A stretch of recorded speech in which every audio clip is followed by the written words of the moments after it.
நல்ல பேச்சை கேட்கறதுங்கிறதே இன்னைக்கு ரொம்ப ஒரு சிரமமான விஷயமாயி போச்சு. ஒவ்வொரு விஷயத்தையும் சொல்லிக் கொடுக்க வேண்டிய கட்டாயத்தில் இந்த நாடு இன்றைக்கு இருக்கு. அதான் நம்ம நாட்டுடைய மிகப்பெரிய பிள்ளை வளர்ப்பது எப்படின்னு ஊக்குவிக்கிறான் சார். புக் ஃபேர் போனா பிள்ளை வளர்ப்பது எப்படின்னு புக் விற்கிறான். நம்ம அப்பா அம்மா நம்மள புக் படிச்சு வளர்த்தாங்க. அதை ஒரு 5ஆம் கிளாஸ் பையன் படிக்கிறான். நீ ஏன்டா படிக்கிறேன்னா என்ன கரெக்டா வளர்க்குறாங்களா செக் பண்றேன்றான். எப்படி ஆகி போச்சு? இந்த உலகத்தில் ஒரு மனிதர் இந்த உலகத்தில் வாழ்ந்து உன் மனைவியை நீ நேசிக்க வேண்டும், நேசிக்க வேண்டும் என்பதை தாண்டி மதிக்க வேண்டும் என்று ஒருவர் சொல்லிக் கொடுத்து விட்டு போயிருக்கார். நல்லா புரிஞ்சுங்க. இதுல இருக்கக்கூடிய ஒரு டிவைன் செட்டப் என்னன்னா, அப்பா அம்மாவுக்கு நம்ம செய்யறது கடமை, கடன். பிள்ளைகளுக்கு செய்ய வேண்டியது கடமை இல்லையா? அப்பா அம்மாவுக்கு நாம ஒண்ணு செய்யறோம்னா அது கடன். அவங்க நம்மளை வளர்த்திருக்காங்க, அதுக்கு நம்ம திருப்பி செலுத்தணும். பிள்ளைகளுக்கு நமக்கு பிறந்திருக்கான், அவன் கீழ்ப்படுகிறானோ இல்லையோ செய்யணும், அது கடமை. ஆனால் மனைவிக்கு செய்ய வேண்டியது எந்த எட்டுல வரும், எந்த தலைப்புல வரும்? கடமையா கடனா? ரெண்டும் இல்ல. அதுதான் வேதாந்தி மகரிஷி சொல்லி கொடுத்திருக்காரு. அது கடமையும் அல்ல, கடனும் அல்ல, அது ஒரு வழிபாடு, அது பக்தி சார்ந்தது என்று சொல்லி கொடுக்கிறார். இதை சொல்றது இதை சொல்றதுக்கு ஒரு தைரியம் வேணும் இல்லையா? இன்றைக்கு மனைவியை வணங்குகிறேன்னு சொல்றதுக்கு, அந்த சொல்ல உச்சரிக்கிறதுக்கு கூச்சப்படுகிற ஆண்கள் இருப்பாங்க. ஏன், என்ன காரணம்? எனக்கு தெரிஞ்சு ஒரு பையனுக்கு ரொம்ப நாளா கல்யாணமே ஆகல. ஏண்டா கல்யாணம் ஆகலன்னா எங்க அம்மா தான் காரணம். அவங்க என்னடா பண்ணாங்கன்னா அவங்கள மாதிரியே பொண்ணு கேட்கறாங்க. நான் சொன்னேன், இது ரொம்ப ஈஸிடா. அடுத்த தடவை கல்யாணம் பார்த்தாங்கன்னா, வரன் பார்த்தாங்கன்னா, அது அட்ரஸ் நீ வாங்கிக்கோ, நீ முன்கூட்டியே இன்ஃபர்மேஷன் கொடுத்துரு. உங்க அம்மாக்கு என்ன கலர் பிடிக்குமோ அந்த கலர்லயே பட்டு போட கட்ட சொல்லு. உங்க அம்மாக்கு என்ன டிஃபன் பிடிக்குமோ அந்த டிஃபனே செய்ய சொல்லு. உங்க அம்மா காஃபி பிடிக்குன்னா காஃபி போட சொல்லு, டீ பிடிக்குன்னா டீ போட சொல்லு, ஸ்ட்ராங்னா ஸ்ட்ராங், லைட்னா லைட், என்ன பாட்டு பிடிக்குமோ அந்த பாட்டை பாட சொல்லு. நீ இன்ஃபர்மேஷன் கொடுத்துருன்னு நல்ல ஐடியான்னு சொல்லிட்டு அடுத்த முறை சொல்லிட்டு என்ன சொன்னா, நீங்க சொன்ன மாதிரியே பண்ணிட்டேன், முன்கூட்டியே நான் இன்ஃபர்மேஷன் கொடுத்துட்டேன், வர மாசம் நிச்சயம், அடுத்த மாசம் கல்யாணம், ரொம்ப சந்தோஷம். ஒரு 3 மாசம் அவன் ஆளையே காணும். ஒரு நாள் வேலை, டேய் நான் தான் ஐடியா கொடுத்தேன், ஏன்டா கல்யாணத்துக்கே சொல்லணும், அடப்போங்க நான் கல்யாணமே நடக்கலன்னு. ஏன்டா? எல்லாம் எங்க அம்மா மாதிரி இருந்தோட எங்க அப்பா வேணாட்டான்னு. அவரு பிரச்சனை, அவருக்கு ஏற்கனவே இந்த அம்மாவோட 20 வருஷம் தான் அதே மாதிரி ஒரு ஆள் கொண்டு வரணும், அவர் வேணும். இதல்ல குடும்பம். நல்லா புரிஞ்சுங்களேன். பெண் இங்க பேசும்போது மனைவி, இந்த நான் ஒரு தடவை இப்ப கூட ஒரு இந்த ரேமன்ஸ் ஷோரூம் இருக்குல்ல, அந்த ஷோரூம் வாசல் எல்லாம் ஒரு வேர்டு போட்டுருக்காங்க சார், கோட் போட்டு பாத்தீங்களா, தி கம்ப்ளீட் மேன். இது தி கம்ப்ளீட் மேன். எனக்கு புரியல அந்த அட்வர்டைஸ்மெண்ட். ஒரு நாள் இந்த கடை போட்டு என்ன உங்க ஷோரூம் வாசல்லாம் இந்த கம்ப்ளீட் மேன் போட்டுக்க என்னன்னா, அவன் சொன்னான் சார், நீ படிச்சா கம்ப்ளீட் ஆக மாட்டேன், சம்பாரிச்சா கம்ப்ளீட் ஆக மாட்டேன், சொத்து சேர்த்தா கம்ப்ளீட் ஆக மாட்டேன், உன் பிள்ளைங்களுக்குலாம் கல்யாணம் பண்ணி வச்சா கூட கம்ப்ளீட் ஆக முடியும், என்னைக்கு எங்க கோட்டை போட்டுறியோ அன்னைக்கு தான் நீ கம்ப்ளீட் ஆகிற. அவன் சொல்ற வழக்கம் முழுமை அடைதல் இருக்கு இல்லையா, அதுதான் விளம்பரமா சொல்றான், முழுமை அடைதல். அப்ப ஒரு பெண் எப்பொழுது முழுமை அடைகிறாள் நம்ம எல்லாருக்கும் தெரியும். பருவமடைதல், மணமகளாதல், தாயாதல், முழுமை அடைதல். ஒரு ஆண் ஒரு பெண்ணை எப்படி பார்ப்பான்? எந்த ஆணா தான், நான்ல இருந்து கல்யாணம் ஆகாத பையன்ல இருந்து சின்னசாமி ஐயா இருந்து எல்லாரும் ஒரு ஆண் முதல்ல எப்படி பார்ப்பான்? யங் ஏஜ்ல பெண்ணா அழகானவள், ரசிக்க தகுந்தது, பெண்ணா அழகானவள், இதான் ஃபர்ஸ்ட். அப்புறம் கல்யாணமாகி கொஞ்ச நாள் வளர்ந்த பெண்ண, அவ அழகானவள் இல்ல, அவ மேன்மையானவள், நம்மளை பாத்துக்கிறா, நம்ம குடும்பத்தை பாத்துக்கிறா அப்படின்னு நினைப்பான். இன்னும் கொஞ்ச காலம் வயசானவர்கள் இந்த ஸ்டேட்மெண்ட் மாறணும், அவ மேன்மையானவள் மட்டும் இல்ல சார், உன்னதமானவள் சார். இந்த வயசுல என்னை பத்தி நினைக்கிறேன். இதான ஒரு ஆண் பெண்ணை பார்க்குற ஸ்டேஜ். இதை ஒரு பெண் ரிவர்ஸ்ல பாப்பா. அப்படியே ஒரு பெண் கிட்ட போய் நீ மேன்மையானவள் இல்லைன்னு சொல்லி பாருங்க, ஆமாப்பா நாங்கெல்லாம் மேன்மையானவள் தான், இல்லை என்ன பண்ண சொல்றேன். அதே உன்னதமானவள் இல்லைன்னு சொல்லி பாருங்க, ஆமா ஒன்னும் உன்னதமானவள் என்ன பண்ற. அதே ஒரு பொண்ணுகிட்ட போய் நீ அழகானவள் இல்லைன்னு சொல்லி பாருங்க, செட்டிங்க நீங்க. மேன்மையும் உன்னதம் தான் தன்னுடைய அழகு என்று என்றைக்கு பெண் நினைக்கிறாளோ அன்றைக்குத்தான் பெண் தன்னிலிருந்து மேலே வருவாள். இந்த கான்செப்ட் ஒன்று இருக்குல்ல. இப்போ மார்ச் 8ஆம் தேதி என்ன, எல்லா ஜென்ஸ் சொல்றாங்க உமன்ஸ் டே. சில உமன்ஸ் டே பேச கூப்பிடுவாங்க, சார் எங்க உமன்ஸ் டே சார், என்னமா பண்ணுவீங்க? காலையில் 8:30 மணிக்கு ரெஜிஸ்ட்ரேஷன் சார், அப்புறம் கோல போட்டி சார், அப்புறம் டான்ஸ் போட்டி சார், அப்புறம் பாட்டு போட்டி சார், அப்புறம் நீங்க பேசணும் சார், பிரைஸ்லாம் கொடுப்பீங்க சார், எல்லாம் முடிஞ்சு போயிடும் சார் உமன்ஸ் டே. நான் என்ன சொல்றேன், சில்ட்ரன்ஸ் டேவை யார் கொண்டாடணும்? பேரண்ட்ஸ் கொண்டாடணும். டீச்சர்ஸ் டேவை யார் கொண்டாடணும்? ஸ்டூடெண்ட்ஸ் கொண்டாடணும். அப்போ உமன்ஸ் டேவை யார் கொண்டாடணும்? இவங்களே குடி கும்மி வச்சுன்னா அது என்ன சார் உமன்ஸ் டே? ஒன்னு அவங்க சொல்றாங்க, அவங்க கொண்டாட மாட்டாங்களா சார், எந்த ஆண் கொண்டாடுறான், அதனால நாங்களே கொண்டாடிக்கணும். இந்த புரிதல் இன்னைக்கு வந்திருக்குல்ல, இது அன்றைக்கே அந்த மகானுக்கு நீ ஒரு பெண்மையை மதிக்கிற சமுதாயம் தான் மேல வரும். ஏன்னா இந்த சமுதாயமே பெண் வழி சமுதாயம் தான். இன்னைக்குதான் ரேஷன் கார்டுல குடும்ப தலைவர் நம்ம பேர் வந்துச்சு. ஆதி காலத்துல பார்த்தீங்கன்னா பெண் தான் இந்த நாட்டில் சமுதாய தலைவியாக இருந்திருக்கிறாள். மெல்ல மெல்ல ஆணாதிக்கம் வந்திருந்தது. அந்த ஆணாதிக்கம் சொல்லி ஆணை தாழ்த்தி பேசுறாங்க. இந்த மிஸ் அண்டர்ஸ்டாண்டிங் இருக்குல்ல, கணவனுக்கும் மனைவிக்குமான உறவு. இப்ப இவர் சொன்னார்ல, எனக்கு இந்த ஹோல் ப்ரோக்ராம்ல பிடிச்சது என்ன தெரியுமா? பேராசிரியர் சொன்னார்ல, பாருங்க பாருங்க இந்த மிஸ் என்ன விஷன் மட்டும் இல்ல, கவனிங்க, 2 உள்ளங்கைக்குள்ளே ஒரு சக்தி இருக்கிறது என்று சொன்னாரே, 2 உள்ளங்கள் இணையும் போது ஒரு சக்தி உருவாகும் என்ற சக்தியை உணர்கிற இல்லறம் எல்லாம் ஜெயிக்கும். இதான் பாருங்க. அப்ப 2 இல்லறங்களுடைய ஜெயிக்கிறது என்னன்னா, சில பேர் ஆபீஸ்ல இருந்து வீட்டுக்கு வந்த பிறகு வீட்டையே ஆபீஸ் மாதிரி வச்சுப்பா. பாத்துருக்கீங்களா? எனக்கு தெரியும் ஒரு தாசில்தார், அவங்க ஒய்ஃப் ஏதாவது கேட்கணும்னா கூட ஒரு ஃபைல் எழுதி வைக்கணும். ஒரு நாள் நம்ம எழுதி, இன்று மாலை சிற்றுண்டி செய்யலாம் என்று இருக்கிறேன், அனுமதி கோரப்படுகிறது. அது கீழே இருந்தால் பச்சை எழுதலாம். நம்மை மாதிரி நடக்கிற குடும்பம் அடிக்கடி சுற்றி செய்யக்கூடாது, திருப்பப்படுகிறது. 2 நாள் கழிச்சு திருப்பி எழுதலாம், இன்று பிள்ளைகளை அழைத்துக் கொண்டு திரைப்படம் போகலாம் என்று நினைக்கிறேன், அனுமதி கோரப்படுகிறது. அதுக்கு அந்த அர்த்தம், அடிக்கடி திரைப்படம் போகக்கூடாது, கடந்த மாதம் திரைப்படம் சென்ற தேதியை குறிப்பிட்டு அனுப்பவும், திருப்பப்படுகிறது. நம்ம கடந்த மாதம் 14ஆம் தேதி போனோம், கடந்த மாதம் போன தேதிக்கும் இந்த மாதம் போன தேதிக்கும் அதிக இடைவெளி இல்லாத காரணத்தால் அனுமதி மறுக்கப்படுகிறது. இப்படியே குடும்பம். ஒரு நாள் அந்த அம்மா கோவம் வந்துச்சு, அம்மா வீட்டுக்கு போகிறேன், 15 நாள் விடுப்பு வேண்டும், அனுமதி கோரப்படுகிறது. அதுக்கு கீழே அந்த அனுமதி வழங்கப்படுகிறது, மாற்று ஏற்பாடு செய்து விட்டு போகிறோம். விளங்குமா குடும்பம்? அதாவது சார், மனசு நமக்கு உடம்பு மனசு மூளை இருக்குல்ல, நம்ம எல்லாருக்கும் இருக்குல்ல, உடம்பு மனசு மூளை. மூளையும் நல்லா இருந்து மனசு நல்லா இருந்து உடம்பு நல்லா இருந்தா என் பேர் பேஷண்ட் இல்லையா? உடம்பும் நல்லா இருந்து மனசு நல்லா இருந்து மூளை நல்லா இருந்தா என் பேர் மென்டல் இல்லையா? மூளையும் நல்லா இருக்கு, உடம்பு நல்லா இருக்கு, மனசு மட்டும் நல்லா இருந்தா என் பேர் சைக்கோ. ஓகேவா? இந்த 3ம் எவனுக்கு ஒரே நேர்கோட்டில் இருக்கிறதோ அவன் தான் ஆரோக்கியமான மனிதன்.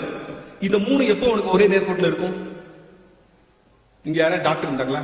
இல்ல. சரி, டாக்டருக்கு கண்டுபிடிக்கிறதுனாலே நம்ம முன்னோர்கள் கண்டுபிடிச்சிட்டாங்க. கல்யாணம் ஆனா முன்னோர்கள். அதனாலதான் நம்ம கல்யாணத்துக்கு இன்னொரு பேர் என்ன? கல்யாணத்துக்கு இன்னொரு பேர், இன்னொரு பெரியவங்க சொல்லுவாங்க கால். தேங்க்யூ. கால் கட்டு. கல்யாணத்துக்கு இன்னொரு பேர் என்ன? என்ன கால் கட்டு? கால ஒரு கட்டா போடுறாங்க. ஆக்சுவலா நம்ம தான் கட்டுறோம் கழுத்துல. ஆனா ஏன் கால் கட்டு சொன்னா, கால்னா காற்று இல்லையா? இப்ப அந்த ஜன்னல்னு சொல்றோம்ல, அது வடமொழி. நான் தமிழ் வாத்தியார் பாடம் நடத்துறேன், கோச்சுக்காதீங்க, இன்ஃபர்மேஷன் தெரிஞ்சுக்கிறதுக்கு. ஜன்னல்னு சொல்றோம்ல, அது வடமொழி. அதுக்கு ஆக்சுவலா தமிழ்ல என்ன பேருனா, சரியான மொழி காலதர். அதர்னா வழி, கால்னா காற்று. இது ஜன்னலுக்கு தூய தமிழ் என்னன்னா காலதர். காலதர்னா காற்று வரும் வழி, அதர்னா வழி, கால்னா காற்று. இப்ப இந்த வழிதான் நமக்கு காத்து வருது. காலதர் வழி. அதரா இல்லைன்னா அது ஒண்ணு போகணும்னா அது புதர்னு சொல்லுவான். இந்த பக்கம் போற வழியில புதர் சொல்றாங்க. இப்ப கால் கட்டுன்னு ஏன் சொல்றான்? கால்னா காற்று தெரிஞ்சிச்சு. 3 தடவை நம்ம பிரீத்திங் எப்ப தெரியுமா வித்தியாசமா இருக்கும்? பசிக்கும் போது நம்ம பிரீத்திங் வித்தியாசமா இருக்கும், கோவம் வரும்போது நம்ம பிரீத்திங் வித்தியாசமா இருக்கும், ஆசை வரும்போது நம்ம பிரீத்திங் வித்தியாசமா இருக்கும். இந்த 3 காற்றையும் கட்டுப்படுத்துகிற கடமைக்கு ஒரே சூத்திரதாரி நம் மனைவிதான் என்பதால் தான் திருமணத்திற்கு கால் கட்டு என்று பெயர் வைத்தார். அப்போ நல்லா புரிஞ்சுங்க, நிறைய ஆண்கள் நடிச்சிருக்காங்க, என்னால் தான் சார் இந்த குடும்பமே நடக்குது அப்படின்னு அவர் வெளியே சொல்லிருப்பார். வீட்டுல அந்த மாதிரி சொன்னாங்க, இந்த மனுஷனுக்கு ஒண்ணும் தெரியாது. 2 எல்லா வீட்லயும் நடக்குது அந்த மாதிரி சொன்னாங்க. நான் சொல்ல சார், அவங்க எல்லா வீட்லயும் நடக்குது, அவங்க வீட்டுல நடக்குது தெரிஞ்சுட்டு வெளியே அவங்க தான் சொல்லுவாங்க, நான் தான் சார் இந்த குடும்பத்தை தூக்கி சுமக்கிறேன். அவர் சொல்லுப்பாரு உள்ள அந்த மாதிரி சொல்லுங்க, இதுக்கு ஒன்றும் தெரியாது. உண்மையிலேயே கல்யாணம் என்ன தெரியுமா? என்னமோ பெருசா தெரிஞ்சுக்க போறோம்னு தெரிஞ்சு நமக்கு ஒண்ணுமே தெரியாதுங்கிறது தெரிஞ்சுக்கிறது பேர் தான் கல்யாணம். இதுதான் ஆக்சுவல் ஃபார்முலா ஆஃப் மேரேஜ் இல்ல? அப்போ ஒண்ணுமே தெரியாதுன்னு நினைச்சிட்டு தமிழ் இவன் சொன்னால, மகரிஷி ஒரு கவிதை எழுதியிருக்காருல சார், இந்த ஒரு கவிதையை பத்தியே 3 மணி நேரம் பேசலாம் சார். இந்த ஒரு கவிதையை பத்தி எனக்கு ஆசையா இருக்கு. நான் இந்த கவிதை எடுத்தோன்னா வாசிக்கணும்னு ஆசைப்பட்டேன். நானே ஒரு தமிழ் ஆசிரியர், அவர் வாசிக்கிறார். அதுல ஒரு இடத்துல எழுதியிருக்காரு பாருங்க, பண்பாட்டின் அடிப்படையில் இணைப்பதியாய் கொண்டு. கல்யாணம்ங்கிறதுக்கு அது இந்தியன் கல்ச்சர். வெளிநாட்டுலாம் அவ்வளோ நம்ம 3 முடிச்சு போடுறான்ல, இது முடிச்சுங்கிறது அவுக்கிறது கஷ்டம் இல்லையா? பிரியக்கூடாது முடிச்சு. வெளிநாட்டுல என்ன பண்ணுவோம்? மோதிரம் போடுவோம், வசதி எப்போ வேணா கிடைக்கும் நைஸா. அந்த கான்செப்ட்லேயே சொல்றான் பாருங்க, ஆனா எப்போ வேணா பிரிச்சு போயிடறான். அதுக்கேற்ற மாதிரி தான் மோதிரம் போடுறான். இப்போ எல்லா இடத்துலயும் எல்லா ஃபங்க்ஷன்லயும் குத்து விளக்கு ஏத்துறாங்கல்ல சார், ஏன் ஏத்துறாங்க? யாரோ ஒரு அம்மா சொல்றாங்க, ஒரு நன்மைக்கு. எனக்கு பிடிச்சிருக்கு என்ன தெரியுமா? ஒரு அவை ஒரு பேச்சாளனோடு பயணிப்பது என்பது மாதிரி பேச்சாளனுக்கு ஒரு சந்தோஷம் கிடையாது.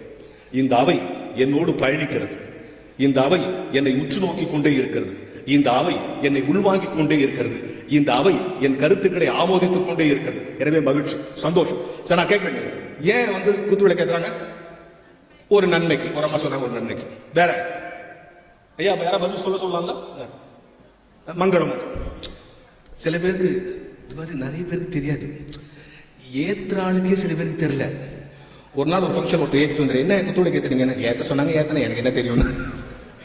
வெள்ளக்காரன் வந்த உடனே நம்ம கிட்ட ஒரு பழக்கம் வந்துச்சு, ஹாப்பி பர்த்டே சொல்லிட்டு பூணு ஊதி மெழுகுவர்த்தி அணைக்கிறோம்.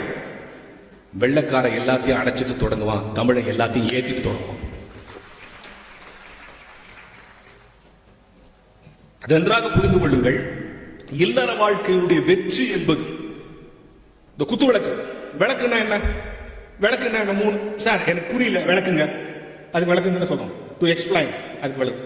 பாத்திர விளக்கு, பல்லு விளக்கு, அதுக்கு விளக்கு தான் சொல்லுவோம். டு கிளீன், அதுக்கு விளக்கு தான் சொல்லுவோம். சார் அந்த விளக்கு வச்சதுலே போங்க, அந்த விளக்கு வச்சதுலே பண்ணீங்க. டு லீட், அதுக்கு விளக்கு தான் சொல்லுவோம். அப்ப விளக்குன்னா எத்தனை அர்த்தம் இருக்கு? To explain, to clean, to lead. நல்ல விஷயங்கள் உனக்கு எக்ஸ்பிளைன் பண்ணப்படுகிறது, அது முதல் விளக்கு. அப்படி எக்ஸ்பிளைன் பண்ண உடனே நீ கிளீன் ஆயிடுற, அது 2வது விளக்கு. நீ கிளீன் ஆயிட்டா நீ ஏன் அடுத்தவனை லீட் பண்ணுவ, அது 3வது விளக்கு. இங்க இருக்கிற எல்லோரும் விளக்காக மாற வேண்டும். இங்க இருக்கிற எல்லோரும் விளக்காக மாற வேண்டும். எப்படி மாற முடியுமா? ஒரு சின்ன ஃபார்முலா தான். எதை விளக்குன்னு சொல்லுவீங்க? கொஞ்சம் எண்ணெய் இருக்கணும், கொஞ்சம் திரி இருக்கணும், கொஞ்சம் தீ இருக்கணும். 3 இருந்தா தானே விளக்கு. எண்ணெய், திரு, தீ. மனசுக்குள்ள சேர்த்து சொல்லி பாருங்க, எண்ணெய், திரு, தீ. எண்ணெய், திருத்தி. உன்னை திருத்திக் கொள்ளும் போதெல்லாம் நீ அடுத்தவனுக்கு விளக்காகி விடுகிறாய். இப்ப இந்த இடத்தோட பேர் என்ன? அறிவு திருக்கோயில். அறிவுன்னா என்ன? இப்போ சின்னசாமி ஐயா என்ன பார்த்து, அருள்பிரகாஷ் உனக்கு சொந்தமா வீடு இருக்கா? நான் இருந்தா இருக்குன்னு, இல்லைன்னா இல்லைன்னு. அவர் என்ன பார்த்து உனக்கு கார் இருக்கான்னு கேட்டா இருந்தா இருக்குன்னு, இல்லைன்னா இல்லைன்னு. அவர் என்ன பார்த்து, அருள்பிரகாஷ் உனக்கு அறிவு இருக்கா? ஏன் சிரிக்கிறீங்க எல்லாரும்? இதை கேட்டுதான் தெரிஞ்சுக்கணுமா, உன்னை பார்த்தாலே தெரியலையான்றீங்களா? மத்த கேள்வி கேட்டா நம்ம இயல்பா எடுத்துக்கிறோம். ஆனா அறிவு இருக்கான்னு கேட்டா நம்ம கோவம் வருதா இல்லையா? ஏன் கோவம் வருது? ஏன் கோவம் வருது தெரியுமா? 3 காரணம். அறிவு இருக்கான்னு கேட்டா நம்ம கோவம் வருதுக்கு 3 காரணம். நம்பர் 1 என்ன தெரியுமா? நம்ம இவ்வளவு நாள் இருக்குன்னு நினைச்சிருக்கோம், இவர் இருக்கான்னு டவுட்டா கேட்கிறாரு. இது முதல் காரணம். 2வது காரணம் என்ன தெரியுமா? நமக்கு இல்லைங்கிறத கண்டுபிடிச்சிட்டாரு. 3வது காரணம் தான் மிக முக்கியமான காரணம். ஆவணங்களால் நிரூபிக்க முடியாத கேள்வி கேட்கும் போதெல்லாம் நமக்கு கோபம் வரும். உன் வயசு என்ன? பெர்த் சர்டிபிகேட்டை காட்டி நிரூபிச்சலாம். நீ என்ன படிச்சிருக்க? உன் டிகிரி சர்டிபிகேட்டை காட்டி நிரூபிச்சலாம். உங்க வீடு எங்க இருக்கு? உங்களுடைய அட்ரஸ் புக்கை காட்டி நிரூபிச்சிடலாம். ஆனா உங்களுக்கு அறிவு இருக்குன்னு ஏதாவது சர்டிபிகேட் கொடுக்க முடியுமா? எந்த டாக்டர் போய் டாக்டர் எனக்கு அறிவு இருக்குன்னு ஒரு சர்டிபிகேட் கொடுங்கன்னா கொடுப்பானா? கொடுத்தானா அந்த டாக்டருக்கு அறிவு இல்லைன்னு அர்த்தம். அப்ப அறிவு இருக்கிறதுக்கு என்ன சார் சர்டிபிகேட்? அததான் சொல்றேன், அடுத்தவன் துன்பத்தை எவன் தன் துன்பமாக நினைக்கிறானோ அவனெல்லாம் அறிவுள்ளவன். அறிவினால் ஆகுவதுண்டோ பிரிது நோய் தன்னோய் போல் போற்றாக்க. அதைத்தான் அவர் சொல்ல, யாருக்கு நான் துன்பம் செய்ய மாட்டேன் சார், என் வாழ்நாளில் யாருக்கு நான் துன்பம் செய்ய மாட்டேன் என்று சொல்லிவிட்டால் அதை விட சமயம் தேவையா, அதை விட பக்தி தேவையா, அதை விட கடவுள் தேவையா, அதை விட அறநெறி தேவையா? இன்னைக்கு அதனால சிக்கல் இருக்கு. எதையாவது ஒண்ணு சமாளிச்சுட்டு போடல. இப்ப அவர் சொன்னார்ல, ஒரு அழகான வார்த்தை சொன்னார் பாருங்க, எப்படியோ பல்வேறு டிஃபரன்ஸ்ல வண்டி ஓடுது அப்படின்னு சொன்னார். அந்த டிஃபரன்ஸ் அக்செப்ட் பண்ணிக்கிற விஷயம் பாத்தீங்களா? அதுதான் அவர் அந்த குறையோடு அவர் ஏற்றுக்கொள்கிறேன், அந்த குறையோடு அவளை நான் ஏற்றுக்கொள்கிறேன் என்று சொல்ற அக்செப்டன்ஸ் பாத்தீங்களா? அந்த அக்செப்டன்ஸ் தான் இந்திய கலாச்சாரம் உருவாக்கி கொடுத்திருக்கிற மிகப்பெரிய பண்பு. மாண்பு மிகுன்னு யாருக்கு போடுவோம்? அமைச்சருக்கு முன்னால தானே சார் போடுவோம். ஆனா முதல் முறையா மனைவியின் மாண்பு என்று பேச வைத்திருக்கிறார்கள் என்று சொன்னால், மனைவியின் மாண்பு என்று தலைப்பு கொடுக்கிறார்கள் என்று சொன்னால், ஆண்டுதோறும் அந்த நாளில் மனைவிகளை கூப்பிட்டு உட்கார வைத்து ஒரு பயிற்சி கொடுத்து, இதுதான் வாழ்க்கை, இதுதான் இல்லறம், இவன் தான் கணவன், இவன் தான் மனைவி, இவர்கள் தான் வாழ்வின் வாழ்வியல் பயிற்சியை கொடுத்துக் கொண்டு ஒரு பேச்சாளரை அழைத்து பேச வைக்கிறார்கள் என்று சொன்னால் என்ன பொருள் தெரியுமா? இன்றாக பொறுத்துகள் அன்றாட வாழ்க்கையில் நாம் நம்மை குறித்து யோசிக்க வழங்கப்படுகிறோம், நம் மனசை குறித்து யோசிச்சு. சார் இங்க நிறைய பெண்கள் இருக்கீங்க, 2 பெண்களை முன்னால கூப்பிட்டு 2 பேரும் 1/2 கிலோ உப்பு புளி மிளகாலாம் கொடுத்து 2 பேரும் சாம்பார், எங்க 2 சாம்பார் ஒன்னா இருக்குமா வேற வேறமா இருக்குமா? வேற வேறமா இருக்குன்னு ஆம்பளைங்க சொல்றாங்க. எங்களை கேள்வியா, நாங்க தானே சாப்பிடுறோம். ஏன் சார் வேறமா இருக்கு? ஒரே கடையில் வாங்க 6 கிலோ பருப்பு உப்பு, ஒரே கடையில் வாங்க பருப்பு உப்பு புளி மிளகா ஒரே மாதிரி சாம்பார் வைக்கிறாங்க. ஏன் 2 சாம்பார் வேற வேறமா இருக்குது? கைப்பக்குவமா, கைப்பக்குவமா இப்படி சொல்லிதான் ரொம்ப காலமா நம்மளை ஏமாத்தினுக்கிறாங்க. கைப்பக்குவம் ஒன்று கிடையவே கிடையாது தெரியுமா? சமையலுடைய ருசி உப்பில் இல்லை, பருப்பில் இல்லை, புளியில் இல்லை, சமைக்கிற பெண்ணின் மனநிலையில் இருக்குது. இப்ப எங்க அம்மா எவ்வளவு பேர் கை தட்டாங்கன்னா அவங்க பாதிக்கப்பட்டவங்கன்னு அர்த்தம். இத்த சொல்றதுக்கு இம்மா நாள் ஆயிடுச்சாயா. இப்ப எங்க அம்மா சமைக்கும் போது என் பையனுக்கு சாம்பார்னா பிடிக்கும், சூடா பிடிக்கும், வந்துரும் அவன் வந்தவனுக்கு சூடா போடணும். அப்படி சமைச்சாங்கன்னா அந்த சாம்பார் வேற மாதிரி இருக்கும். அதை விட்டுட்டு சரி இதுக்கு வச்சுக்கிட்டே வாழ நல்லா வீடா போய் அப்படி சமைச்சாங்கன்னா, அப்ப சமையலுக்கே மனநிலை முக்கியம்னா இல்லற வாழ்க்கைக்கு மனநிலை முக்கியம் இல்லையா சார்? அந்த மனநிலைக்கு தயார்படுத்துவதை தான் இந்த மன்றம் செய்து கொண்டிருக்கிறது. யோசித்து பாருங்க, இவர்கள் உங்கள் மனநாளில் அனுபவமானவர்கள் அல்ல, இன்னும் வாழ்நாளில் வரப்போகிறவர்கள். ஆனால் இன்றைக்கு இங்க வந்து உட்கார்ந்த பிறகு உங்களுக்குள்ளே ஒரு விஷயம், உங்களை பத்தி கொஞ்சம் யோசிக்க ஆரம்பிக்கிறீங்களா? உங்க மனைவியை பத்தி யோசிக்க கொஞ்சம் ஆரம்பிக்கிறீங்கல்ல? அவங்கள பாருங்க, தொடுங்க, நீ இதை சொல்றத சொல்லுங்க அப்படின்னு சொல்லும்போது இந்த அனுபவம் இருக்கு பாத்தீங்களா? இந்த பேச்சு, இந்த ஏற்பாடு, இந்த உணவு, இவைகளெல்லாம் மீண்டும் கிடைத்துவிடும். ஆனா இங்கே ஒரு அனுபவத்தை நாம் பெற்றுக்கொள்கிறோமே, அந்த அனுபவம் தான் இன்றைக்கு இறைவன் நமக்கு கொடுக்கிற அருட்கொடை. அதுதான் மகரிஷி ஐயாவால் நமக்கு கிடைத்திருக்கிற ஒரு ஆற்றல். யோசித்து பாருங்கள், இந்த இயற்கையை நேசிக்க வேண்டும், எல்லாவற்றையும் நேசிக்க வேண்டும் என்று நினைக்கிற அதே நேரத்தில் மனிதன் அறிவுள்ளவன் என்று சொன்னால் அந்த அறிவு சக மனிதனை நேசிப்பது. சக மனிதன் நேசிப்பது எங்கேயோ இருக்கிறவனை நேசிக்க வேணாம், முதல்ல உன் வீட்டுக்குள் இருக்கிற மனைவியை நேசிக்க தொடங்கு. இந்த மண்ணை நேசிக்கிற குணம் தானாக வந்துவிடும் என்பதுதான் இந்த அவை உங்களுக்கு சொல்லுகிற மிகப்பெரிய செய்தி. ஆனா இன்னைக்கு டிஃபரன்ஸ் ஆஃப் ஒப்பீனியன் சொல்றாங்கல்ல, பல கணவர் நினைக்கிறாங்க நான் தான், மனைவி நினைக்கிறாங்க அவருக்கு விவரம் பத்தாது சார், அந்த மனுஷனுக்கு ஒரு சூதுவாது தெரியாது சார் அப்படின்னு சொல்லிக்கிறாங்க. இந்த ரெண்டு ஆட்டிடியூட்டும் தப்புன்னு தயவுசெய்து நினைச்சாங்க, ரெண்டும் சரி. ஒரு ஒரு ஒரு சின்ன கதை ஒன்று சொல்லிடுறேன், அது இங்கேயே மறந்துடுவோம். நீ சொன்னது எல்லாத்தையுமே இங்கேயே மறந்துடுவோம், இனிமே இது மட்டும் ஸ்பெஷலா இங்கேயே மறந்துடும். ஒரு விஞ்ஞானி, ஒரு சயின்டிஸ்ட் இருந்தான். அவன் என்ன பண்ணா, விஞ்ஞானி நிறைய ஆய்வுலாம் பண்ணல, ஒரு நாள் ஒரு எலியை பிடிச்சு வந்தான் ஆய்வு பண்ணாங்க. பிடிச்சது வந்தவன் அதுக்குள்ள வேற வேலையில் பிஸி ஆயிட்டான். அந்த எலி அப்படியே கூண்ட்லேயே இருக்கு, ஜாலியா விளையாண்டு. ஒரு நாள் சயின்டிஸ்ட் பார்த்தான், என்ன இந்த எலி அது பாட்டு போயின்னு வந்துருக்கு, ஒரு வேலையும் செய்ய மாட்டேன். இவன் தான் பிடிச்சு வந்தான். பார்த்தான், சரி இதுக்கு ஏதாவது ஒரு ட்ரைனிங் கொடுக்கணும். ஒரு நாள் 12 மணிக்கு என்ன பண்ணிட்டான், சோறு வைப்பாங்க, அது சோறே வைக்கல. அது உள்ள பசியில இப்படியும் அப்படியே ஓடுது, இப்படியும் அப்படியே ஓடும்போது டக்குன்னு ஒரு மணியை நடுவில் விட்டான். அந்த மணியில அப்படி எதாச்சும் இடிச்ச உடனே சாப்பிட வச்சோம். அடுத்த நாள் 12 மணிக்கு சாப்பிட வைக்கல, உள்ள அப்படி இப்படி ஓடிச்சு, மணியில எதாச்சும். 3ஆம் நாள் எலி புரிஞ்சு வச்சு, ஓ இந்த மணியில இடிச்சா சோறு. 4ஆம் நாள் வந்து நேரம் வந்து என்ன பண்ண, மணியா டங்குன்னு ஒரு இடி இடிக்கும், சாப்பிட வச்சு. ஒன்னு மற்ற சயின்டிஸ்ட் எல்லாம் கூப்பிட்டுறான், பாருங்க எலியை ட்ரெயின் பண்ணி பாருங்க. எல்லா சயின்டிஸ்ட் என்ன ட்ரெயின் பண்ணி 12 மணி ஆனா சாப்பாடு கரெக்டா 12 மணி நேரம் எலி வந்து என்ன பண்ணுச்சு, அது மணி அடிச்சுட்டு சாப்பிடுச்சு. ஒன்னு மற்ற சயின்டிஸ்ட் எல்லாம் வெரி குட்டியா, மற்ற மிருகங்கள் எல்லாம் ட்ரெயின் பண்றது கூட ரொம்ப இது கஷ்டம், ஈஸி. ஆனா எலியை ட்ரெயின் பண்ணிட்டு வெரி குட்னு வாழ்த்துட்டு போயிட்டாங்க. கொஞ்ச நாள் கழிச்சு இன்னொரு எலியை கொண்டு வந்து புதுசா உள்ள விட்டான். இப்ப இந்த பழைய எலி கூட புது எலி கேக்குது, புது எலி என்ன புடிச்சு வந்துக்கிறானே, இன்னொரு ரொம்ப நாள் முன்னாள் இங்கே இருக்கு, என்ன பண்ண போறான், அறுப்பானா, எதா பண்ணுவானா சொல்லு அப்படின்னு புது எலி பயத்துல கேக்குது. அப்ப இந்த பழைய எலி சொல்லிச்சான், ஒன்னும் பயப்படாது. என்னது ஒன்னும் பயப்படாது, அவன் ஒரு முட்டாள், எவன் சயின்டிஸ்ட், அவன் ஒரு முட்டாள், ஒன்னும் தெரியாது. இப்ப நம்ம பிடிச்சு வந்தால நமக்கு சோறு வைக்கணும்னு தெரியாது. இப்ப நம்ம மணியில வச்சோட சோறு வைப்பான் பாரு, இதுக்கு அவனுக்கு நான் 3 மாசம் ட்ரைனிங் கொடுத்தேன். எது எலி எலி நினைச்சிருக்குது நாம தான் விஞ்ஞானியை பழக்கணும்னு, விஞ்ஞானி நினைச்சிருக்கிறான் நம்ம தான் எலியை பழக்கணும். கணவன் நினைச்சிருக்கிறான் நம்ம தான் குடும்பம் நடத்துறோம்னு, மனைவி நினைச்சிருக்காங்க நம்ம தான் குடும்பம் நடத்துறோம். நோ, அவரவர் நிலையில் அவரவர் இருக்கிற பொழுது இல்லறம் சிறக்கும் என்பதுதான் வாழ்வின் சூத்திரம். சார் நன்றாக புரிந்து கொள்ளுங்கள். இன்னைக்கு ஒரு பரபரப்பும் எல்லாமே ஒரு நம்ம இந்த ஒரு மனைவியை எப்படி நேசிக்கணும்னு சொல்லி தரணுமா சார் அப்படின்லாம் நீங்க நினைக்கிறீங்க. பிள்ளை எப்படி வளரணும் அப்படி ஒரு கட்டத்துக்கு வந்துட்டோம். கல்யாணம் நம்ம ஊர்ல கல்யாணமாக நடக்குதா சார்? நீங்க யோசிச்சு பாருங்க. அந்த காலத்துல கல்யாணத்துக்கு போனா யாரு பத்திரிகை வச்சு நம்ம கூப்பிட்டாங்களோ அவங்க மண்டபத்து வாசல்ல நிற்பாங்க, வாங்க வாங்க வாங்க வாங்க. இப்ப அதுக்கு ஒரு பொம்மை வச்சிருக்கான், வந்தா வாங்க வேற ஆட்டி போங்க. இல்ல பன்னீர் தெளிக்கிறதுக்கு நம்மளுக்கு நேரம் இல்லை சார், அதுக்கு ஒரு மிஷின் கண்டுபிடிச்சாங்க தெரியுமா, பன்னீர் தெளிச்சுனே இருக்கு. எங்க ஊருக்கார ஒருத்தன் ஃபேன் நினைச்சு அது முன்னால போய் நின்று மொத்த பண்ணி வாங்கிட்டு தொப்பக்கட்டே வந்திருக்காங்க. என்ன மாப்பிள்ளாங்க ஃபேன் நினைச்சு பண்ணினா எல்லா பண்ணி ஏன் மேல அடிச்சு. சோறு இப்ப கல்யாணத்துல உட்கார வச்சு சோறு போடுறது இல்ல, அது பேர் என்னது என்னது, நீங்க சும்மா ஸ்டைலா பஃபேன்றீங்க, தட்டை தூக்கின்னு சோறு வாங்கினா என்ன அர்த்தம்?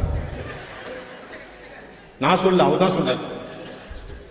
சோறு அங்க போடுறாங்க, போ குழம்பு இங்க எல்லாம் தட்டை தூக்கிட்டே சுத்தி ராத்திரில இருக்கிறதுனால ராத்து சேனாலும் வச்சுக்கலாம். உட்கார வச்சு சோறு போட்டா இன்னொரு பிரச்சனை தெரியுமா, உட்காந்து வந்து பின்னால 4 பேர் லைன்ல நின்னுக்கிறான். நின்னால பரவாயில்ல சார், நின்னுட்டு இன்னொருத்தர் போன் பண்றான், முடிச்சிட்டாரு முடிப்பாரு வா வான்றான். நம்ம எப்படி சாப்பிடுறது? இந்த கேட்டரிங் காரன் அவன் ஒரு அக்கு போடுறான் பாத்தீங்களா, அப்படியே பேப்பர் விட்டுருவாங்க, அப்படி உருட்டு அப்படி கிழிப்பான்ல, அது மேல ஒரு கல்யாணத்துக்கு லட்சம் போது போயிருக்கேன், பேப்பர் உருட்டி எல்லாம் சாப்பிடும்போது 2 சின்ன குழந்தைங்க வந்து பேப்பர் அப்படி விட்டுச்சு. எல்லாம் அப்படியே போயிடுச்சு. திருப்பி இழு அப்படியே வச்சு சாப்பிட்டோம். எனக்கு இன்னி வரைக்கும் டவுட், போன இலை தான் திருப்பி வந்துச்சா இல்ல போனது ஒண்ணு வந்தது ஒண்ணா தெரியும். தின்னுட்டு வந்தாச்சு. சோ ஒரு எது எப்படி ஒழுங்கின்படி இல்லாத வாழ்க்கையில் ஒழுக்கத்தை கொண்டு வந்து சேர்த்து. இன்னைக்கு யோசித்து பாருங்க, ரொம்ப இன்னைக்கு பேராசிரியர் பேசின பேச்சு இல்லற வாழ்க்கையினுடைய சிலபஸா வச்சிடலாம். ரொம்ப அழகா இந்த கண்ணுல இருக்கக்கூடிய சக்தி, இந்த செவி, நான் அப்படியே லைட்ஸ் கேட்டுட்டு இருந்தேன். அதுல நம்ம என்ன பேசணும்ன்றதே மறந்துட போது. இவர் பேச்சு கேட்டு பயந்துட்டேன். ஒரு கான்செப்ட் ஆஃப் த டாக் சொல்லுவாங்கல்ல, ஒரு அழகான ஒரு செய்தி. நீங்க நிறைய பேர் சொல்றாங்க புரிய மாட்டேங்குது இல்ல. மெட்ராஸ்ல ஒரு இடத்துல எழுதி போட்டுக்கலாம், உங்களுக்கு எழுத படிக்க தெரியாதா, எங்களுக்கு எழுதி அனுப்புங்கள் சொல்லி தருகிறோம். கொஞ்சம் பேர் தான் சிரிக்கிறாங்க, மற்ற பேர்லாம் அது ரைட்டு மாதிரி தெரியுது. அவனுக்கு தான் எழுத போய் தெரியுது, எப்படி எழுதிப்போம் இல்லைன்னா ரொம்ப இது கூட. கவர்மெண்ட்ல நல்ல வரைக்கும் கவர்மெண்ட் ஆஃபீஸர் யாரும் இருந்தா போச்சுக்காதீங்க. கவர்மெண்ட்ல சில அறிவு போடுவோம் பாருங்க சார். எலக்ட்ரிசிட்டி போர்டு அறிவு போட்டுருக்கான், அபாயம். என்னது அபாயம்னா டேஞ்சர் நமக்கு தெரியும். அது கீழே போட்டுருக்கான் எச்சரிக்கை. அதான் அபாயம்னு போட்டேன். அப்புறம் எச்சரிக்கை தேவையில்லை, சரி எச்சரிக்கை. அது கீழே போட்டுருக்கான் 1000 வாட்ஸ் மின்சாரம் பாய்கிறது. என்ன அபாயம், என்ன எச்சரிக்கை, 1000 வாட்ஸ் மின்சாரம் பாய். டீட்டெயில் எழுதிட்டான். அதுக்கு கீழே எழுதிக்கிறான் தொடாதே. அத்த போய் நான் ஏன் தொட போறேன், நீ தான் அபாயம்னு போட்டுக்கிற, எச்சரிக்கைன்னு வேற போட்டுக்கிற, 1000 வாட்ஸ் மின்சாரம் பாய்ந்து வேற போட்டுக்கிற. அது கீழே தொடாது. அது கீழே இன்னொன்னு எழுதிக்கிறான், தொட்டால் செத்து விடுவீர்கள். ஏண்டா 1000 வாட்ஸ் மின்சாரத்தை தொட்டா செத்துவோம் நமக்கு தெரியாத. அதுக்கு கீழே இன்னொன்னு எழுதிக்கிறான் சார், அதான் சிறப்பு, மீறினால் தண்டிக்கப்படுவீர்கள். அவன் தான் செத்து விடுவானே, நீ யாரை தண்டிக்க. ரொம்ப டீட்டெயிலா சொல்றாங்க. ஒரு அழகான இயற்கை சூழல் மிகுந்த பகுதியில் இந்த பகுதி எப்படி கிடைத்தது என்பது சின்ன வரலாறை சற்று முன்னர் இந்த அரங்கத்திற்கு பின்னால் இருக்கிற அவையில் சின்னசாமி ஐயா எனக்கு சொன்னார். சிலிர்த்து போனேன். அந்த நிமிடத்தில் இறைவனுடைய சித்தம் இல்லாமல், இறை அருள் இல்லாமல் எதுவும் நிகழாது. இந்த அரங்கம் துவங்கப்பட்டதிலிருந்து இந்த நிமிஷம் அருள் பிரகாஷ் இங்கே பேசிக் கொண்டிருக்கிறது வரை இறை அருளால் நிகழ்கிறது.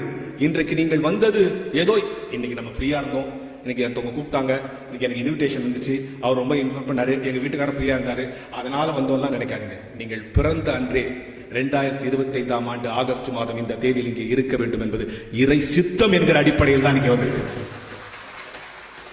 அதை இந்த வளாகத்தின் முழுக்க நீங்கள் உணர்வீர்கள். நான் உணர்கிறேன், எனவே பேசுகிறேன். நன்றாக புரிந்து கொள்ளுங்கள். ஒரு மனித வாழ்க்கையினுடைய இன்னைக்கு அவங்க பிள்ளைகள், சில பேர் என்ன செய்யறாங்கன்னா, இந்த லயன்ஸ் கிளப், ரோட்டரி கிளப்ல பேச போவாங்க. சார் ஒரு எங்க லயன்ஸ் கிளப் ஃபேமிலி மீட் இருக்கு சார். நான் நினைச்சேன் நிறைய ஃபேமிலி வந்து அங்க மீட் பண்ண போல, ஒரே ஃபேமிலியில் இருக்கிறவனே அங்கதான் மீட் பண்றான். அதான் இன்னைக்கு லைஃபினுடைய ஸ்டைல் ஆயிடுச்சு இல்லையா.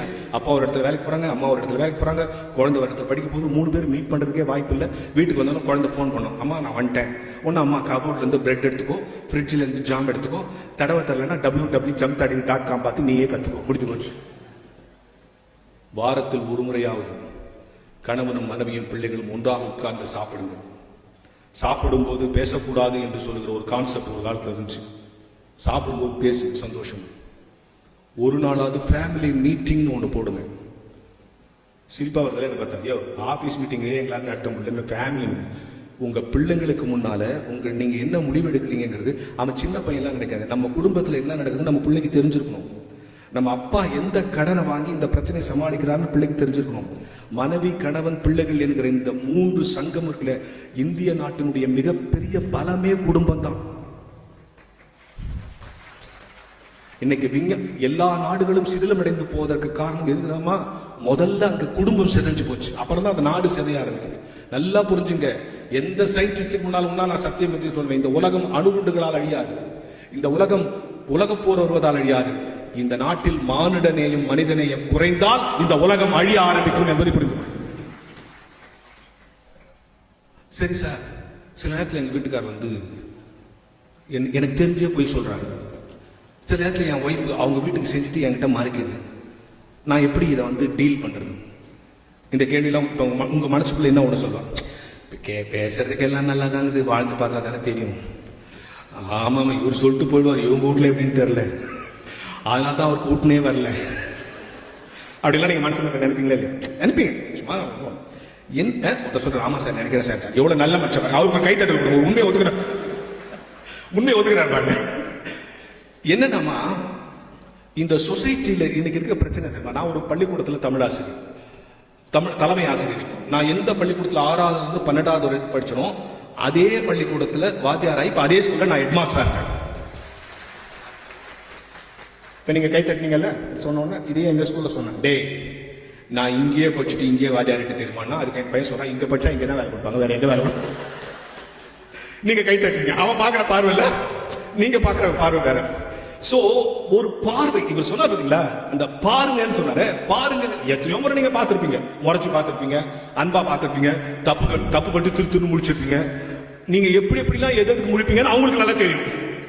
சோ இது ஒண்ணு. ஆனா அந்த பாருங்கிறத சொல்றதுக்கு என்னன்னா ஒவ்வொரு மனிதனுடைய ஆங்கிள். கோவலன் கண்ணகி கதையை கிளாஸ்ல நடத்தி முடிச்சிட்டேன் சார், ஃபுல் கதையை சொல்லிட்டேன். இந்த வாத்தியாருக்கு ஒரு புத்தி இருக்கும், கேள்வி கேட்போம்ல, இந்த கதையை பத்தி நீ என்ன நினைக்கிறேன்? கோவலன் கண்ணகி 2 பேரும் நடத்துறாங்க. ஒரு பையன் சொல்றான், போற இடத்துக்குலாம் பொண்டாட்டி கூட்டு போனா இதான் சார் கேதி. ஒரு பொண்ணு வச்சு சொல்லுது, பொண்டாட்டி நகையெல்லாம் அடமானம் வச்சா இதான் சார் கேதி. ஒரே சிலப்பதிகாரம், ஆண் பார்க்கிற பார்வை வேறு, பெண் பார்க்கிற பார்வை தான் முக்கியம். உங்க குடும்பத்தில் உங்கள் கணவன் நீங்கள் யோசிச்சு பாருங்க. இப்போ இன்னைக்கு இருக்கிற ஒரு அசைக்க முடியாத, நீங்க உங்க கணவனை நம்புறீங்கிறத தாண்டி, நீங்க உங்க மனைவியை நம்புறீங்கன்றதை தாண்டி உங்கள் இல்லறத்தை நீங்கள் அதிகம் நம்ப வேண்டும். சார் இது என்ன சார் இல்லறத்தை நம்ப, எனக்கு புரியல. என் ஒய்ஃபை நான் நம்பலன்னா பரவாயில்லன்றீங்க, என் ஹஸ்பண்டை நம்ம, எங்க 2 பேருக்குள்ள ஒரு பாண்டேஜ் ஒன்று இருக்குல்ல, அதை நீங்க நம்புங்க. அந்த நம்பிக்கை உங்கள் இல்லறத்தையும் உங்கள் எதிர்காலத்தையும் சிறப்பாகும். எப்படி நம்பணும் தெரியுமா? எந்த சூழல், இன்னைக்கு இப்ப ஆப்பிள் கொடுத்தாங்கல்ல, கொடுத்துட்டு கடைசியா என்ன சொன்னாரு, என்ன அசைன்மெண்ட் கொடுத்தாரு, 2 பேரும் சேர்ந்து சாப்பிடணும். சேர்ந்து சாப்பிடணும் மீன்ஸ் ஷேர் பண்ணி சாப்பிடணும். அதான் கான்செப்ட் இல்லையா? நீங்க 2 பேரும் சேர்ந்து சாப்பிடணும். எல்லா திருமணங்களையும் கணவன் மனைவி சேர்ந்த உடனே செய்கிற செயல்பாடுலாம் ஒரு திருமணத்துக்கு இன்னொரு சொல் இருக்கு, விவாகம் இல்ல, சொல் இருக்குல்ல, விவாகம். நான் ஒரு மீட்டிங்ல பேசிட்டு ஒரு திருமணத்துல பேச விட்டா நான் போக மாட்டேன், என்ன எவனும் கவனிக்க மாட்டான், பொண்ணு மாப்பிளையே கவனிக்காது, அதுக்கு தான் நம்ம பேசுவோம். இந்த மாதிரி ஒரு பெரிய மேடையில ஒரு கல்யாணத்துல என் ஃப்ரெண்டு நீ வந்து வாழ்த்துன்னு பேசணும். நான் பேச ஆரம்பிச்ச உடனே மொய் எழுத மாட்டாங்க, கொஞ்சம் தள்ளுங்க நான் பேசினேன், அந்த ஒரு வரைக்கும் போயிட்டேன். அப்படியே கடைசியில் ஒரு அம்மா சொல்லுது, தம்பி பேசணும்னா அந்த ரூம்ல யாரும் அங்க போய் பேசேன். நான் இப்போ ஏன் சந்தோஷத்துக்கு பேசுறேன்னு நினைச்சுக்கிறேன். ஆனால் திருமணத்தில் பேச கூட போட்டேன். ஒரு திருமணத்தில் ஒருத்தர் சார் விவாகம்ங்கிற சொல்ல பத்தி நான் பேசுறேன். நான் தமிழ்வாதியார்ல ஏதாவது நம்மள அறியாம வந்துடும். இப்போ பானுமதின்ற பேர்ல யாராவது இருக்கீங்களா? இல்ல இருக்கீங்களாமா? என்ன பானுமதினா என்ன பொருள் தெரியுமா? சொல்லுங்க. Okay, thank you. பானுமதினா என்ன தெரியுமா? பானுனா சூரியன், மதினா ஒரே பொண்ணுக்கு சூரியன் நிலவுன்னு பேர் வச்சுக்கிறாங்க. என்ன அர்த்தம்? சில நேரத்தில் அவங்க சூரியமா இருப்பாங்க, சில நேரத்தில் நிலமா இருப்பாங்க. சோ எல்லாருமே பானுமதி தான். ஆண்களுக்கு அப்படி ஒரு பேர் இருக்குது, என்னது இது? 2 வராம சொல்லுங்க. ரவிச்சந்திரன். ரவினா சந்திரன்னா. அப்ப என்ன கான்செப்ட்ல நம்ம முன்னோர்கள் எல்லா மனிதரும் எல்லா நேரத்திலும் ஒரே மாதிரி இருக்க மாட்டான். அப்ப அவன் கோபமா இருக்கும் போது நான் தாழ்ந்து போது, அவள் கோபமா இருக்கும் போது நான் தாழ்ந்து போதுதான் எங்கள் இல்லற வாழ்க்கை ஸ்ட்ரெங்தன் பண்றது. யோசித்து பாருங்களேன், இல்லற வாழ்க்கை ஸ்ட்ரெங்தன் பண்றது, புரிஞ்சுக்கிறது. சார் நான் ஒண்ணு சொல்றேன், கோச்சுக்காரங்க. முதல் கொரோனால நிறைய பேர் செத்தாங்கல்ல, 2வது கொரோனால நிறைய பேர் சாவல. ஏன் சொல்லுங்க? ஏன் சொல்லுங்க? அதெல்லாம் இல்ல, 2வது கொரோனால எவனும் ஆஸ்பத்திரிக்கு போல, தெரிஞ்சிச்சு. அங்க போனாதான் காலி பண்றோம், நம்மளே பார்த்துக்கலாம். டெத் ரேட் குறைஞ்சு போச்சு. அப்போ நல்லா யோசிச்சு பாருங்களேன், இன்னைக்கு இந்த சமூகம் எப்படி இருக்கு? இந்த சமூகம் எப்படி இருக்கு? நான் நீங்க எல்லாரும் டிவி சீரியல் பாப்பீங்களா? எல்லாரும் ரொம்ப நல்ல பிள்ளைங்க மாதிரி அமைதியாக உட்காந்துருக்காங்க. சில பேர் சொல்லுவாங்க, நான் பார்க்க மாட்டேன் சார், எங்க வீட்டில் பார்ப்பாங்க, நான் போகும்போது வரும்போது அப்படி பார்ப்பேன். உரமா சொல்லிச்சு, அந்த ஒரு சீரியல் மட்டும் நான் பார்ப்பேன் சார். ஏன்? அவளுக்கு என்ன கதியாவதுன்னு பார்ப்போம், அது வரைக்கும் நான் பார்ப்பேன். எல்லாரும் சீரியல் பார்ப்போம், சரியா? இப்ப நான் ஒரு 5 டைலாக் சொல்றேன், இல்லைன்னா ஒரு 5 ஸ்டேட்மெண்ட், 5 டைலாக் 5 ஸ்டேட்மெண்ட். நான் சொல்றேன், இந்த 5 டைலாக்கும் நீங்க பாக்குற சீரியல்ல வரலன்னு நீங்க சொல்லிட்டீங்கன்னா உங்களுக்கு 5000 பிரைஸ். ரொம்ப ரிலாக்ஸா உட்காராங்க, வந்தது தான் வந்தது, ஒரு 5000 சம்பாதிச்சனால போயிடும். நம்ம பார்க்காத சீரியலா என்ன கேட்டுருவாரு அப்படின்னு வந்து உட்காராங்க. ரைட், ரொம்ப சந்தோஷம். 5000 பிரைஸ். 5 டைலாக் சொல்லுவேன். நான் பாக்குற டைலாக் நீங்க பாக்குற சீரியல்ல வந்திருக்க கூடாது. சொல்லவா? நம்பர் 1, அந்த குடும்பத்தை நான் பிரிக்காம விட மாட்டேன். 1000 போச்சா? நம்பர் 2, அந்த கல்யாணத்தை நான் நிறுத்தாம விட மாட்டேன். 2000 போச்சா? மீறி கல்யாணம் நடந்துச்சுன்னு வச்சுங்க, அந்த ஃபர்ஸ்ட் நைட்டை நான் தடுத்தே தீருவேன். 3000 போச்சா, மீதி அதுவும் நடந்துச்சுன்னு வச்சுக்கோங்க. கருவை நான் கழிக்காம விட மாட்டேன், மீதி குழந்தை தந்துச்சுன்னு குழந்தைய நான் கடத்தாம விட மாட்டேன். இது இல்லாம ஒரு சீரியல் சொல்லுங்க. இத்தனை அழுக்கான சமுதாயத்தில் அவ்வப்பொழுது அறிவு திருக்கோயில் போன்ற இடங்கள் தான் நம்மை சுத்தப்படுத்திக் கொண்டிருக்கின்றன என்பதை மறந்துவிடாது. இந்த சமூகத்தினுடைய மிகப்பெரிய சோகமும் அதான். இன்றைக்கு இருக்கிற பெரும்பாலான இடங்களில் நான் சொன்னேன், நீங்க உங்கள் மனைவியினுடைய குறைகளை பட்டியலிட்டு விட்டு அதற்கு நேராக நிறைகளை பட்டியலிட சொன்னால் நிச்சயமாக நிறைகள் தான் அதிகமாக இருக்கும். எப்படி சார் எங்க வீட்டு விஷயத்தை நீங்க சொல்றீங்கன்னு சொன்னா, கணவனும் மனைவியும் இணைந்துங்கிறதுன்னா நான் சொன்ன கம்ப்ளீட் மேன். நீயும் குறைவுடையவள், அவளும் குறைவுடையவள். உன்னுடைய குறைவை அவள் நிறைவும், அவளுடைய குறைவை உன் நிறைவும் இணைக்கிற முயற்சிக்கு பெயர் தான் திருமணம். திருமணம் தான் நம்மை முழுமைப்படுத்துகிறது. இப்ப என் வீக்னஸ் என்னன்னு எங்க வீட்டம்மாக்கு தான் தெரியும். எங்க வீட்டம்மாட்ட என்ன சொன்னா அழுவாங்கன்னு எனக்கு தானே தெரியும். இந்த நிறைவுகளை எல்லாம் கடைந்து விட்டு என் நிறைவால் அந்த குறைவை இட்டு நிரப்புவது, அந்த குறைவால் என் குறைவை இட்டு நிரப்பிக் கொள்வது என்கிற அந்த முயற்சி இருக்கு பார்த்தீங்களா, அதான் இல்ல. அப்ப இந்த வாழ்வில் இந்த கிறிஸ்தவ திருமணங்கள் என்ன பண்ணுவாங்கன்னா, ரிசப்ஷன்ல கேக் வெட்ட சொல்லுவாங்க, பாத்துருக்கீங்களா? கேக் வெட்டி ஒருத்தர் ஊட்டிக்க சொல்லுவாங்க. சில பேர் ரொம்ப அதிகமா மாமியாருக்கும் ஊட்டுவாங்க. மாமியார் அவ எனக்கே கேக் ஊட்டினா அப்படின்னு சொல்லும். அவ சிம்பாலிக்கா சொல்லியிருக்கா, இனிமே நான் போட்டாதான் உனக்கு சோறு அப்படின்றத அவ கேக் வெட்டும் சொல்லி இந்த மாதிரி என்னன்னா, ஒரு ஜாயின் டுகெதர், நீ இணைந்து செய்கிற செயலில் இனிமையானதாக இருக்கும், எளிமையானதாக இருக்க வேண்டும். அதை தாண்டி இருவரும் ஒருவருக்கொருவர் பலமாக திகழ வேண்டும் என்பதுதான் அதுல இருக்க கான்செப்ட். நாம இந்த திருமண வாழ்க்கையில எல்லா காரியங்களும் செய்கிற பொழுது, எல்லா முயற்சிகளையும் செய்கிற போது யாரையும் பாருங்க. இன்னொன்று சொல்றேன், கணவனை திருப்திப்படுத்துவது என்பது உங்கள் குடும்பத்தை திருப்திப்படுத்த வேண்டிய விஷயத்தை விட பெருசு. சின்னசாமி சொன்னாரு, கல்யாணமான அடுத்த நாளே அவங்க என்ன சொல்லுவாங்கன்னா, எங்க வீட்டுக்கு எப்ப வரீங்கன்னு கேட்பாங்க. நேத்து வரைக்கும் அவங்க வீடு வேற, கல்யாணம் ஆன உடனே என்ன சொல்லுவாங்க, இததான் தான் வீடுன்னு சொல்லி எங்க வீட்டுக்கு எப்ப வரீங்க, அது அம்மா வீடு ஆயிடும். இப்படி குடும்பத்தை ஒரே நாளில் துறக்கிற மனைவியை விடவா இந்த உலகத்தில் ஒரு துறவி வேண்டும் என்கிற ஞானத்தை மகரிஷி தான் இந்த மண்ணில் கேள்வியாக வைத்திருக்கிறார். நல்லா புரிஞ்சுங்க. இது மனைவி நல்ல வேட்பு நாள். எனக்கு மனைவியின் மாண்பும் கொடுத்திருக்காங்க. எல்லா மனைவியும் உயர்த்தி பேசி கணவன் எல்லாம் வேஸ்ட்னு சொல்றதுக்காக நான் வரல. அது நல்ல நோக்கமும் அல்ல, அது நல்ல தீர்வும் அல்ல. ஆனால் இந்த இருவரும் ஒருவர் புரிந்து கொள்ளுகிற இல்லறம் இருக்கு பாத்தீங்களா, இந்த அண்டர்ஸ்டாண்டிங். ஒரு பெண் கருவுறுகிறாள், 10 மாதம் கழித்து ஒரு குழந்தை பிறக்கிறது. நம்ம எல்லாருக்கும் இன்ன வரைக்கும் ஆச்சரியம். டாக்டர் நீ கருவுற்றுட்டேன்னு சொல்லிடுவான். உள்ள இத்தனை மாசம் குழந்தை எப்படிலாம் செக் பண்ணி சொல்லுவாங்க. இந்த கரு எப்படி உருவாச்சு, எப்படி வளர்ந்து குழந்தையா வருதுங்கிறது இன்னை வரைக்கும் அதிசயம் தானே. நம்ம எல்லாருக்கும் இன்ன வரைக்கும் அதிசயம். அதை டாக்டர் கண்டுபிடிக்கல. உருவாயிட்டு சொல்லுவோம், உருவாயிடுச்சு. முதல் நாள் 2ஆம் நாள் 3ஆம் மாசம் 2ஆம் மாசம் ஸ்கேன்லாம் பண்ணி கண்டுபிடி. இப்ப டாக்டர் கிட்ட போறதுக்கே வேற பயமாகுது இல்ல. சில ஆஸ்பத்திரியில போய் ரிசப்ஷன்ல போய் என் பேருன்னு சொன்னோடனே 10 டெஸ்ட் எழுதி கொடுத்துறோம். நம்ம இன்னும் நோயே சொல்லல, பேர் தான் சொல்லிக்கிறோம். இந்தாங்க என்ன சார், நான் இன்னும் நோயே சொல்ல, பேர் தான் சொல்லிக்கிறேன். எதுவாக இருந்தாலும் 10 டெஸ்ட் எடுத்துட்டு வாங்க சார் சொல்லிட்டு அவன் ஆஸ்பத்திரியில் இருக்கிற எல்லா மிஷினையும் படுக்க வச்சு எழுப்பிட்டு எல்லாம் ஓகேன்றான். என்ன ஓகேன்னா எல்லா மிஷினும் ஒழுங்காக ஒர்க் பண்ணது ஓகேன்றான். நம்ம ஓகே வாண்டது தெரியல. இதான் இது நிலைமை. டாக்டரால கண்டுபிடிக்க முடியல. நான் ஒண்ணு கேட்கிறேன், இத்தனை அதிசயங்களை ஒரு பெண்ணின் வயிற்றுக்குள் செய்த இறைவன், ஒரு வயிற்றுக்குள் இன்னொரு உயிர் உருவாகி உள்ளுக்குள்ளேயே கை காது மூக்கு என்று புலன்கள் எல்லாம் உருவாகி முழு உடலாக வெளியே வர செய்த இறைவன் ஏன் 10 மாசம் கழிச்சு செஞ்சாரு?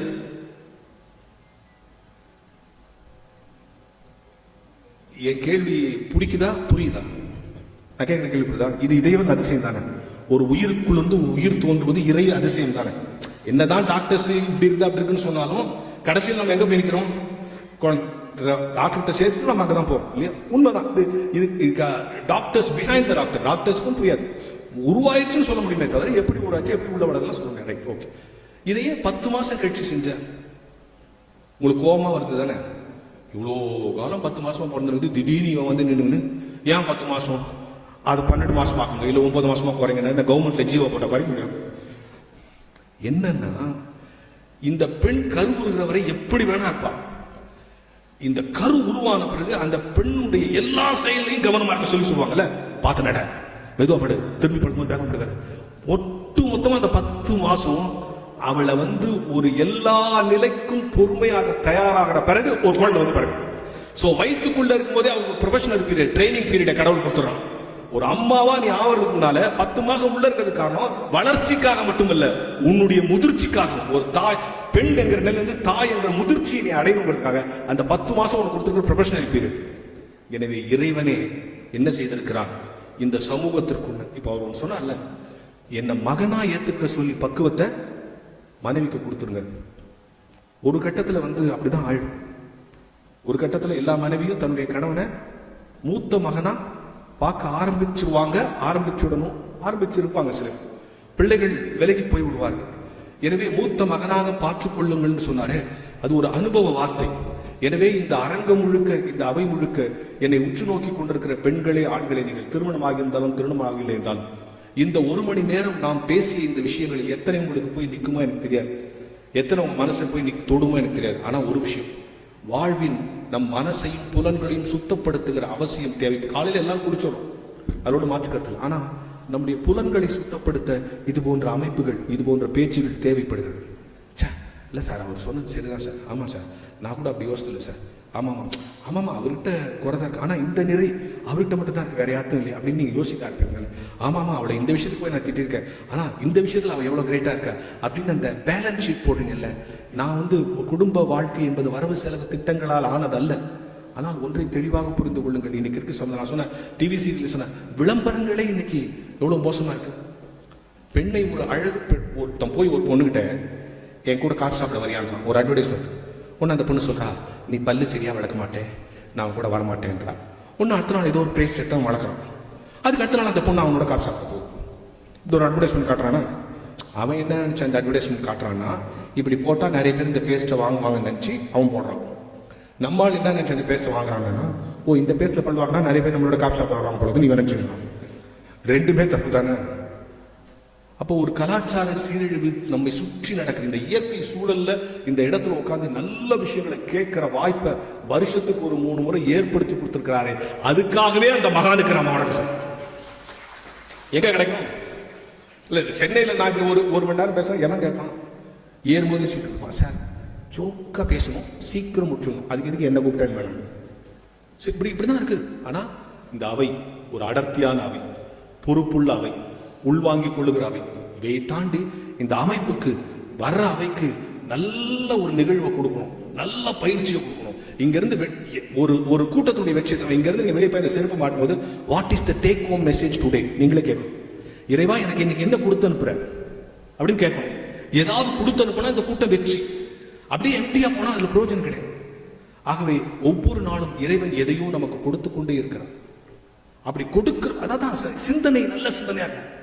ஒரு ஜோசியக்காரன் ஒருத்த போனோம் சார், கையை காட்டணும், 5 நிமிஷம் கையை காட்டணும். அவர் வாங்கி பார்த்தாரு, அவன் ஜாதகத்தெல்லாம் பார்த்தாரு. பார்த்துட்டு நாளைக்கு வா அப்படின்ட்டார். நான் வெளியூர் போறேன், நாளைக்கு வா பார்த்து சொல்றேன்ட்டார். அவன் ஒய்ஃப் கேட்டார், நீங்க எந்த வெளியூரும் போல, ஏன் அவனை நாளைக்கு வாங்கிட்டீங்க, நீங்க அப்படி யாரும் திருப்பி அனுப்புங்க. இல்லை அவன் நாளைக்கு சாயந்தரத்தோட செத்துருவான், அவன் ஜாதகம் சொல்லு, அதனால நான் அவனுக்கு அதை சொல்ல விரும்பல, அனுப்பிச்சிட்டேன். அவன் வாங்கிட்டே போனான். போற வேலை பெரிய மழை, இடி, மின்னல், என்ன பண்றதுன்னு தெரியல. டக்குனு ஒரு பாழடைஞ்ச கோயில் இருந்துச்சு, அந்த கோயிலில் போயிருந்தான். அந்த கோயிலை சுற்றி பார்த்தா கோயில் பயங்கர பாழ, யாரும் பராமரிக்கல. ஆனா கோயில் அழகா இருக்கு, பராமரிக்காம ஒட்டடை கிட்டடை அழுக்கு ஒவ்வால் ஆகி எதுவும் சுற்றி இருக்கு. வச்சு இந்த மழைக்கு ஒதுன நேரத்தில் நின்று இந்த கோயிலை பார்த்தேன், இந்த கோயிலை மட்டும் அழகா பண்ண எப்படி நல்லா இருக்கும், நம்ம மட்டும் பணம் இந்த கோயில் இந்த பக்கம் வெள்ளை அடிச்சு, இந்த பக்கம் இது பண்ணி, இந்த பக்கம் போயிட்டு அடிச்சு, அந்த பக்கம் லைட் அப்படின்னு கற்பனையில அந்த கோயிலை சரி பண்றான். சரி பண்ணி அப்படியே மயக்கத்தில் கொண்டான். திடீர்னு ஒரு பெரிய சத்தம் வச்சு டக்குன்னு வெளியே ஓடியான்ட்டான். இந்த வெளியே வந்த பிறகு அந்த கோயில் எடுத்து விழுந்துச்சு. வீட்டுக்கு போயிட்டான். அவங்க ஒய்ஃப் கேட்டா, என்ன ஜோசியர் அந்த கோயில் இல்லை, அவர் நாளைக்கு வர சொல்லிட்டாரு. சரி நாளைக்கு போய் கேட்டுவாங்க, வழியில் வேணும் கோயில் டாயிருக்குன்னு சொல்லி போயிட்டு வாங்க. அடுத்த நாள் காலைல ஜோசியக்காரன் பார்க்கணும். ஜோசியக்காரங்களை பார்த்தோன்னா அதிர்ச்சி. ஆக்சுவலா இவன் என்ன ஆயிடணும், நேத்தே முடிஞ்சிருக்கணுமே வரானேன்ட்டு. ஐயா என்ன விஷயம், ஐயா நேற்று கூட இன்னைக்கு வருஷம்ட்டு ஜாதகத்தை வாங்கிட்டு திருப்பி போய் அவர் உள்ள ரெஃபர் பண்றாரு. இப்படி ஆயுள் முடியும்னு ஜாதகத்துல போட்ட ஒருத்தன் பழைக்கணும்னா என்ன அப்படின்னா, அந்த பரிகாரத்தை பண்றான். அவன் ஒரு பெரிய கோயிலை சரி செய்து செப்பனிட்டு அந்த கோயிலை கும்பாபிஷேகம் நடத்தினால் அவன் பழைப்பான் அப்படின்னு போட்டிருக்கான். ஒரே நாள் அது நடந்திருக்க வாய்ப்பே இல்லையே. சரி அப்படி செஞ்சு இவன் பழைச்சிட்டான். ஒரே நேரம் வந்துட்டான். நேற்று என்ன நடந்துச்சு சொல்லு ஏன்னா போனா மழை பெஞ்சிச்சு ஒதுங்கின ஒரு கோயில், அந்த கோயில் அப்படியே சரி பண்ற மாதிரி நான் நினைச்சேன். அந்த நினைப்பே உன்னை காப்பாத்துச்சுடா, போடா. அதான் ஔவையார் சொன்னா, அறம் செய்ய செய்யும் கூட சொல்ல, அறம் செய்ய நல்லது செய்யணும்னு ஆசைப்படும், நல்லது செய்யணும்னு ஆசைப்படும். ஆசைப்பட்டாலே போதும் என்கிற இடத்தில் உங்கள் நினைவில், நான் என் மனைவிக்கு நல்லவனாக இருக்க ஆசைப்படுவேன், என் கணவனுக்கு நான் நல்லவனாக இருக்க ஆசைப்படுவேன். ஆசைப்பட்டு தான் நாங்கள் கட்டிக்கொண்டோம். வாழ்நாள் முழுக்க இந்த ஆசையை நிறைவேற்றிக் கொண்டிருந்தால் எங்கள் இல்லறம் எல்லோரும் ஆசைப்படுகிற இல்லறமாக மாறும் என்கிற நினைப்பு தான் நம்மை ஜெயிக்க வைக்கும். எனவே ஒவ்வொரு மனைவியையும் பாடமாக வைத்துக் கொள்ளுங்கள், ஒவ்வொரு கணவனையும் பாட புத்தகமாக வைத்துக் கொள்ளுங்கள், ஒவ்வொரு நாளும் மாறி மாறி படித்துக் கொள்ளுங்கள். வாழ்க்கை சிறக்கும். நன்றி, வணக்கம்.